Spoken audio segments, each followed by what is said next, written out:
Saya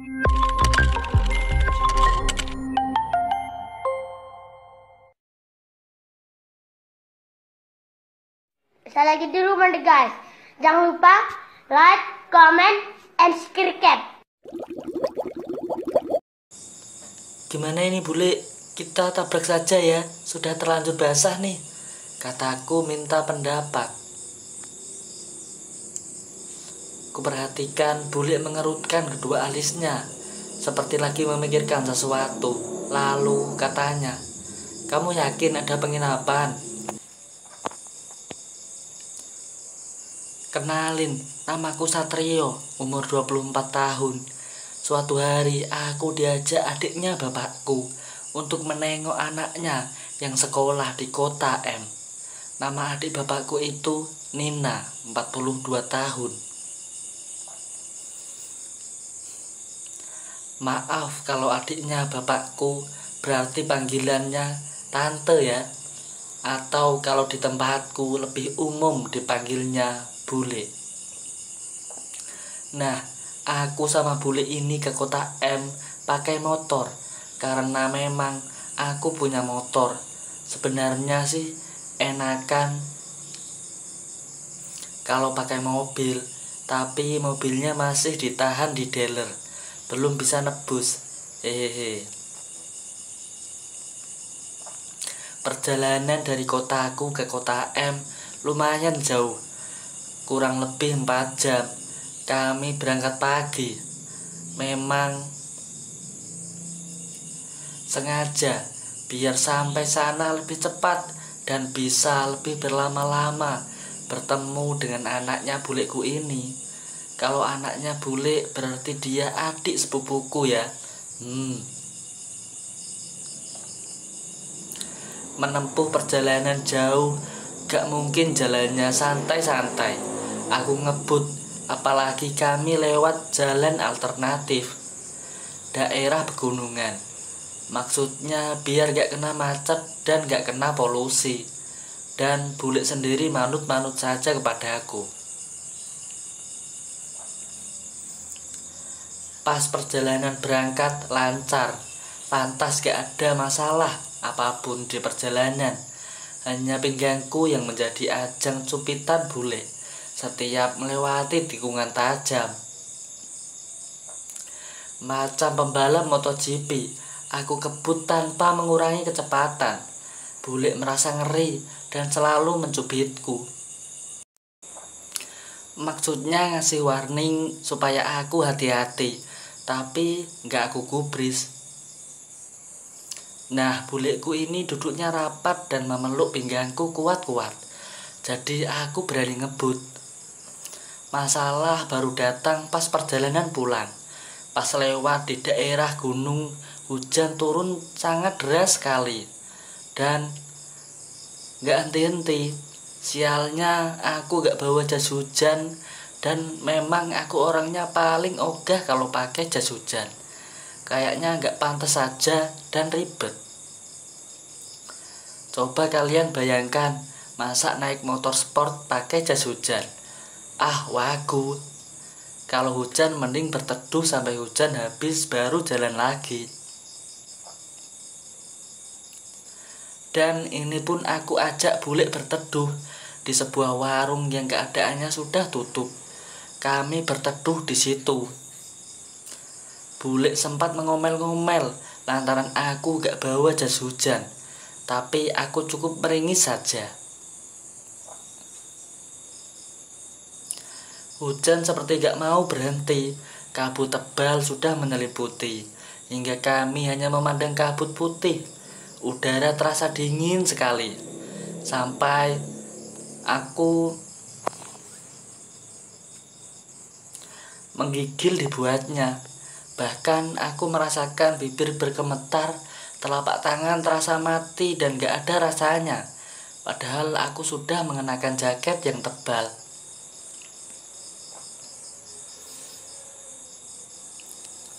Sementara aku lihat bule juga sama, melawan hawa dingin sampai membungkuk-bungkuk kedinginan. "Dingin bule?" tanya aku. "Enggak, kepanasan. jawabnya sambil bercanda. Hahaha, tawa aku gak bisa ditahan. Bisa aja adiknya bapakku ini. Hari mulai gelap, hujan masih saja deras. Gak ada tanda-tanda mau reda. Aku kasihan juga melihat kondisi bule. Apa kita terjang saja, bule? Tanyaku lagi. Kamu ini sudah gak waras ya? Kalau kamu gak masalah hujan-hujanan, bule ini kan sudah kepala 4, sudah gak tahan sama air hujan. Jawab bule dengan nada tinggi.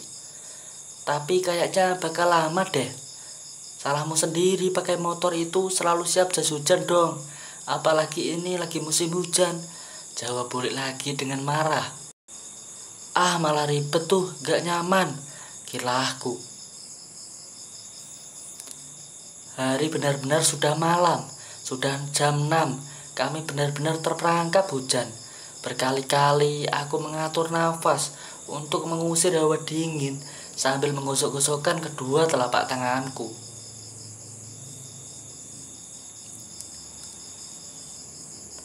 Dan entah kenapa, rasa kasihanku melihat keadaan adik bapakku ini membuat aku melakukan sesuatu tanpa perasaan apapun selain kasihan.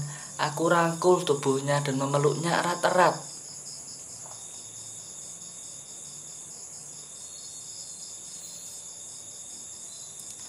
Wanita ini gak melakukan reaksi apa-apa, malah diam. Mungkin itu yang dia butuhkan. Dia merasakan dinginnya berkurang karena dekapanku. Gimana bule? Lebih hangat kan? Tanya aku sambil masih memeluknya erat-erat. Lumayan, kenapa gak dari tadi? Jawab bule. Ups, aku gak nyangka bule akan menjawab seperti itu. Anehnya, tadinya aku memeluknya tanpa ada perasaan apa-apa selain kasihan saja. Tapi sekarang perlahan ada perasaan aneh yang muncul dari dalam diriku. Ada debaran yang terjadi di jantungku. Darahku berdesiran gak karuan. Apalagi tangan bule ini juga memeluk tubuhku.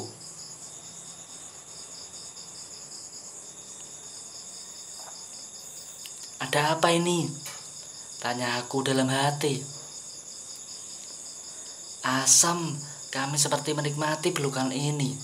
Jujur hawa dingin seperti hilang meski hujan, angin terus menerjang. Bule masih kedinginan? Tanya aku karena aku merasakan tubuhnya seperti masih menggigil. Sudah enggak, tak jawabnya. Kok gemeteran? Tanyaku lagi. Kenapa bule? Pengen pipis katanya. Waduh, aku jadi mulai bingung. Bule pipis saja di situ biar aku merem, kata aku. Kamu sudah gak waras ya? Jawabnya. Lah terus gimana? Kita cari pom bensin, jawab bule. Di gunung mana ada pom bensin bule? Jawabku. Berarti hujan-hujanan dong. Gak apa-apa. Aduh, udah gak tahan nih, jawab bule lagi dengan merintih. Oke, kita berangkat. Jangan ngompol dulu ya, kata aku. Bule gak menjawabnya, hanya menggebuk punggungku. Aku lagi nyengir. Apa boleh buat? Akhirnya hujan-hujanan juga. Aku gak tega. Ketimbang jadi penyakit menahan pipis, aku lajukan motorku pelan-pelan. Selain hujan, kabut tebal juga mengganggu pandangan. Terlebih, aku gak hafal medan di sini. Sedikit saja lengah, maka kami bisa masuk jurang. Di belakang, bule memeluk pinggangku.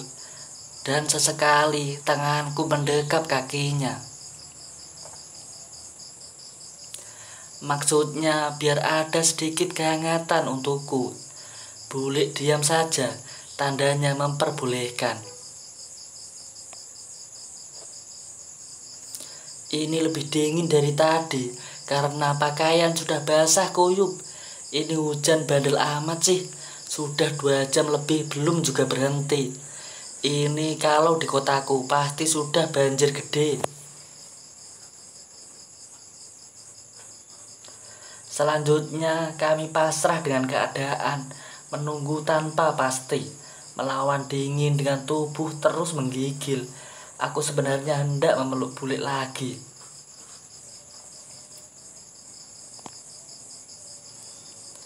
Gak sampai hati juga melihatnya dengan keadaannya seperti itu. Dinginnya memang setengah mati.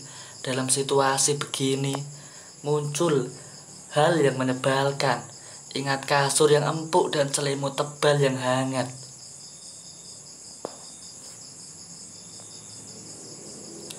Waktu terus merambat di sisi gelap. Jam di ponselku sudah menunjukkan pukul 19.45 WIB. Wah, bakal kemalaman nih, kataku.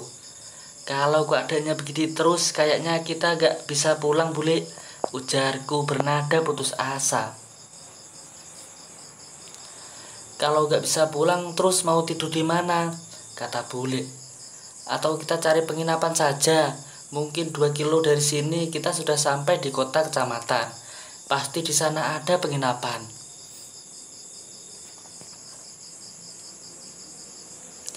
Kuperhatikan bule mengerutkan kedua alisnya seperti lagi memikirkan sesuatu. Lalu katanya, "Kamu yakin ada penginapan?"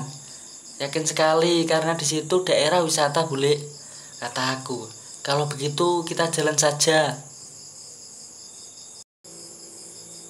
Akhirnya kami sudah menemukan penginapan.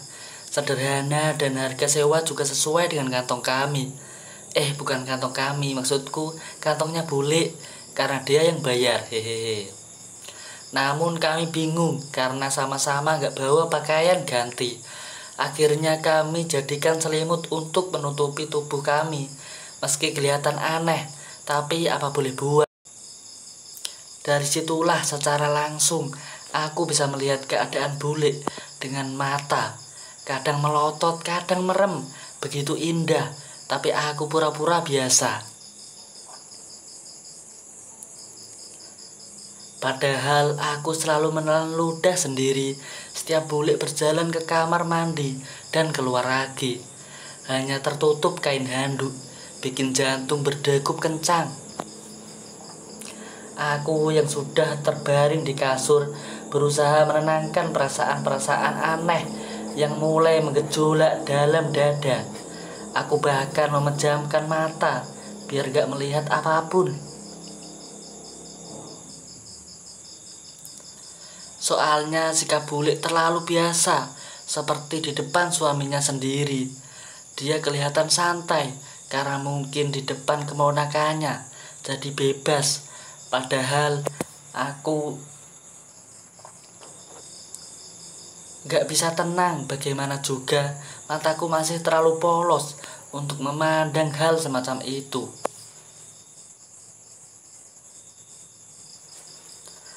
"Satrio," panggil bule sambil menyentuh pundaku. Aku yang saat itu pura-pura tidur jadi agak kaget. "Ya bule," jawabku. "Aku masih kedinginan." Sambil berkata begitu, adiknya bapakku ini sudah memelukku dari belakang. Aku terpaksa merubah posisi, memutar dan menghadapnya. Tetap masih dingin. Aku kira setelah mandi sudah gak dingin, tapi malah makin menjadi, kata bule. Jantungku langsung deg-deg gak menentu ketika bule menyelimap di balik selimutku. Bukan hanya itu saja, tangannya bermain di dadaku yang polos.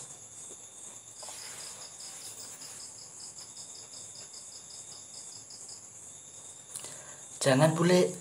"Kenapa?" tanya bule kepadaku. "Aku takut." "Takut sama siapa?" "Takut sama Pak Yanto itu suamimu.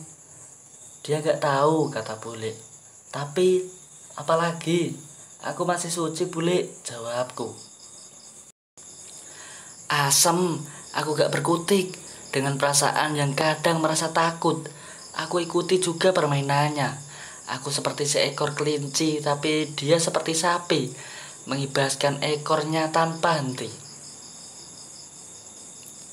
Anehnya, aku merasa seolah-olah terbang tinggi, sesaat jatuh lagi, terbang kembali, begitu terus sampai gak sadar sudah pagi. Baru sesudahnya, aku merasa letih sekali dan akhirnya pulang dengan masih membawa rasa ngantuk serta penyesalan di hati. Aku merasa telah kotor sekali dan aku merasa aku bukanlah aku.